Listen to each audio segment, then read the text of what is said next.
بسم اللہ الرحمن الرحیم۔ شروع کرتی ہوں اللہ کے نام سے جو بڑا مہربان نہایت رحم کرنے والا ہے۔ السلام علیکم ورحمۃ اللہ وبرکاتہ۔ میرے پیارے ناظرین، میرے پیارے سبسکرائبر، آپ سب کو آپ کے چینل میں خوش آمدید کہتی ہوں۔ ارشادات حضرت علی علیہ السلام، مال، دولت اور غربت۔ With the name of Allah, who is the most beneficial and merciful. My lovely viewer, my lovely subscriber, and all viewers who are watching at this time this channel, are all you welcome this channel Fatma Ka Kitchen Vlog Bang. Guys, if you like this video, please we want your support for creating more valuable and very informative videos for you.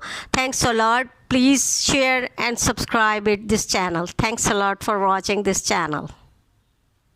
Saying Hazrat Ali alayhi salam, wealth, cash, capital and poverty. Irshad Hazrat Ali alayhi salam, sabr, patience. مال کو حلال طریقے سے کمانا اللہ کی توفیق کی نشانی ہے۔ مال انسان کے لیے وبال جان ہے، مگر اللہ کی خوشنودی کے لیے خرچ ہو تو دوست اور مددگار ہے۔ بے شک تیرا مال سب لوگوں کے لیے کافی نہیں ہو سکتا، پس جو تیرے حقدار ہیں ان کے حق کو بالخصوص ادا کر۔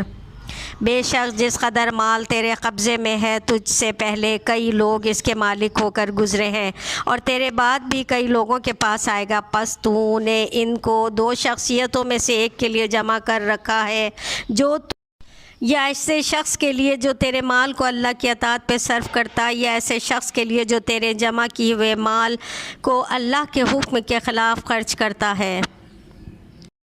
مال انسان کو بلند قد بناتا ہے مگر آخرت میں ذلیل و خوار کرتا ہے۔ بے شک وہ مال جسے تو نے اللہ کی راہ میں خرچ کر دیا وہ قیامت میں تیرے لیے ذخیرہ ہوگا، اور جسے تو دنیا میں چھوڑ کر مر گیا اس سے دوسرے فائدے اٹھائیں گے۔ مال کی حوث عاقبت خراب کرتی ہے، فضول امیدیں باندھتی ہیں۔ مال اور دولت فتنوں اور خطروں کا سبب، حوادث کا ذریعہ اور تکلیف کا باعث اور رنج و مصیبت کی سواری ہے۔ مال جب تک تیرے ہاتھ سے علیحدہ نہ ہو اس سے کوئی فائدہ نہیں ہوتا۔ دولت نفسانی خواہشات کا سرچشمہ ہے، یعنی بے حد درجہ دولت کی تمنا سب بڑی خواہش ہے۔ دولت مندی کی مستی سے خدا کی پناہ، یہ ایک ایسی لمبی مستی ہے کہ اس سے بہت دیر میں ہوش آتا ہے۔ سن لو، مال اور دولت بڑی چیز نہیں، مال تمہارے لیے ہے، تم مال کے لیے نہیں۔ مال اور دولت کا قیامت میں حساب ہوگا، جبکہ ایمان نجات کا ذریعہ ہے۔ اولاد کے چھن جانے پہ آدمی کو نیند آ جاتی ہے، مگر مال کے چھن جانے پہ اسے نیند نہیں آتی۔ دولت مندی ایسی چیز ہے کہ دولت مند کی غلطی بھی درست نظر آتی ہے اور محتاج کے صحیح کام بھی غلط دکھائی دیتے ہیں۔ دولت مندی کی زکوٰۃ دوستوں پہ، پڑوسیوں کے ساتھ نیکی اور رشتہ داروں سے صلہ رحمی ہے۔ دولت ہو تو پردیس بھی دیس ہے، اور مفلسی ہو تو دیس بھی پردیس ہے۔ دولت سے جیسی طاقت اور قوت حاصل ہوتی ہے ویسے ہی کمزوری بھی آ پہنچتی ہے۔ دنیا بھی جیسے آتی ہے ویسے ہی چلی جاتی ہے۔ تھوڑے سے مال پہ راضی رہنا بہت مال کمانے اور فضول خرچ کرنے سے کہیں بہتر ہے۔ بے حد مال بھی اگر فضول خرچی سے استعمال کیا جائے تو تھوڑا اور ناکافی ہوتا ہے۔ قرض لینا غلامی ہے اور اس کا ادا کر دینا آزادی ہے۔ غربت ذہانت کو کند کر دیتی ہے۔ تنگ دستی جسے لوگ برا سمجھے اس مالداری سے بہتر ہے کہ جس سے انسان گناہوں اور خرابیوں میں مبتلا ہو کے ذلیل اور رسوا ہو۔ جب تنگ دست ہو جاؤ تو صدقے سے ذریعے اللہ سے بے پار کرو۔ امیری اور غریبی انسان کے جوہر کھولتی ہے۔ مال آدمیوں کے اصل ان کے اخلاق ظاہر کرتا ہے۔ اپنے مال کو اللہ کی نافرمانی اور گناہوں پہ خرچ نہ کرو۔ اپنے مال کو اللہ کی نافرمانی اور گناہوں پہ خرچ نہ کرو، ورنہ اپنے مالک کو کیا منہ دکھاؤ گے۔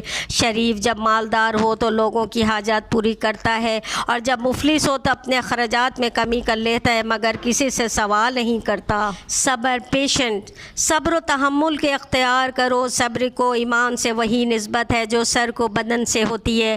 اگر سر نہ ہو تو بدن بیکار ہے، یوں ہی ایمان کے ساتھ صبر نہ ہو تو ایمان میں کوئی خوبی نہیں۔ صبر کرنے والے کا کامیابی سے محروم نہیں ہوتا، چاہے اس میں طویل عرصہ لگ جائے۔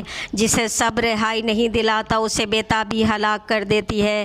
مصیبت کے انداز پہ صبر کی ہمت حاصل ہوتی ہے۔ جو شخص مصیبت کے وقت صبر کا دامن چھوڑ دے اس کا عمل رائے گاں ہو جاتا ہے۔ صبر دو طرح کے ہوتے ہیں، ناپسندیدہ چیزوں پہ صبر اور پسندیدہ چیزوں پہ صبر، یعنی ناپسندیدہ فرائض کو انجام دینے پہ صبر اور پسند کے حرام کاموں سے بچنے رہنے پہ صبر۔ صبر کی توفیق مصیبت کی کیفیت کے مطابق عطا ہوتی ہے اور مصیبت کا اجر مصیبت سے کئی گنا زیادہ۔ ٹوٹ پڑنے والے غم اور مصیبت کو صبر کی طاقت اور حسن یقین سے دور کرو۔ جو شخص ذرا سی مصیبت کو بڑی اہمیت دیتا ہے اللہ اسے بڑی مصیبتوں میں ڈال دیتا ہے۔ جو صبر سے کام لیتا ہے صبر ضرور اس کی مدد کرتا ہے۔ جو شخص کسی مصیبت پہ صبر کرتا ہے وہ ایسا خوشحال رہتا ہے کہ گویا اسے کوئی مصیبت پیش ہی نہیں آئی۔ صبر اس کا نام ہے کہ انسان جو تکلیفیں پیش آئیں ان کو سب برداشت کرے اور جو باتیں غصے میں ڈھالنے والی ہیں کسی سے سنے اسے پی جائے۔